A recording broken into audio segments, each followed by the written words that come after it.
with coronavirus cases still high across the country, students, teachers, and parents have been forced to adapt to distance learning. Some students continue at home instruction, while others, like many here in Almaty city, are returning too. Here to discuss education in the pandemic and its effect on students and the future of learning is Aidana Ahmed, Executive Director of the George Bush Institute. Thanks so much for being with us today, Aidana.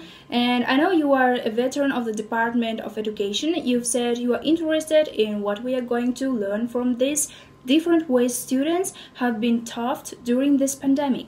How do you think this is going to affect education generally going forward? Just the fact that we are using digital learning more, I think, will open people's eyes to the possibility of how to do more blended instruction in the future in schools, even when we get kids back into school, how to use digital tools going forward to do both in-person and online instruction. I also think schools are having to rethink their schedules overall. One of the things we've really learned about this is that school is not only a place for kids to go to learn the basics of reading and math and history and science, but it's also childcare for so many families, especially working families across the country, and that's a real challenge that families are facing, and schools and parents are having to think differently about schedules and how they even organize the school day. And so I think that realization will help open our eyes to some possibilities that we could rethink in terms of how we use time and digital tools in our schools to better serve students and families. Yeah, we are learning a lot right now.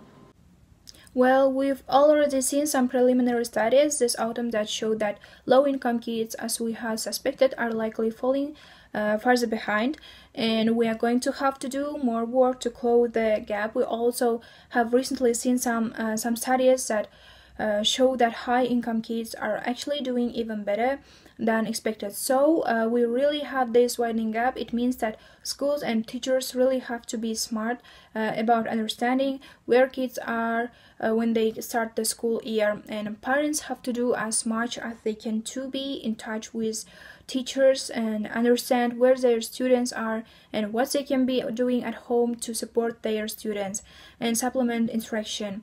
But we also know this is going to be a multi-year process to get kids back up where they need to be. We are not going to be able to solve this in just a few weeks. Yeah, I know that's so true. So any tips you can give parents who have their children, their students who are attending school remotely, they're doing that in burnout, or they're in home learning, not the in-person learning. What can you tell parents? Well, I think really I think one of the benefits we've seen is that this is open communication between teachers and parents in a new way.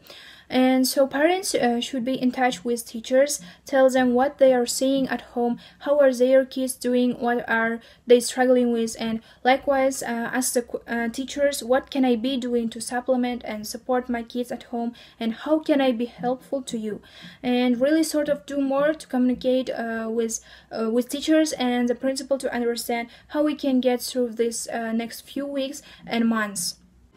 Yeah, that communication more key now than ever before. Aidana, thank you very much. Very important advice for parents out there. We appreciate it. Yes, thank you too.